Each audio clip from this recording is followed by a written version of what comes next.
Hey, it's Locksmith here. We're going to do a quick video here on changing the battery on your 4-button remote. For this task here, you will need a flat tip screwdriver. If your key ring is attached to this, no worries. You can use that for your advantage. On the back of the remote, you'll notice you have a little tab. That is to release your emergency key. Go ahead and pull your emergency key blade out and set it to the side. If your key ring's attached, all the better. Now, if you look in the remote, you'll have this little indentation here, a little indentation here. This is where a smaller flat tip comes into play. Go ahead and put your flat tip screwdriver in there. Go ahead and twist it. Come over to the other and go and twist here, because all you want to do is unsnap on the other side. Notice we have a little gap.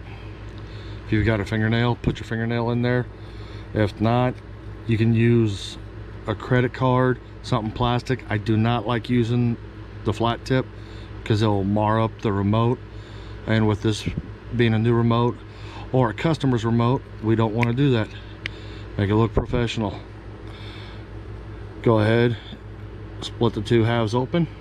Notice the battery's right here. You have a little indentation on the top of it. That's where you want to put your little flat tip under there. And when you put it under there, just lift up with the corner and the battery comes out. This little metal tab, make sure it stays in. Sometimes they do slide around. This calls for a CR2032 battery. We're using new remotes for these demos, so we'll turn around and replace the same battery with what we took out. Put it in, and when you put it in, you noticed I pushed against there first. That's the pressure that keeps the battery in. Take the two halves, we're going to put them together and gently squeeze. And you notice the remote's together now. Go and put your emergency key back in.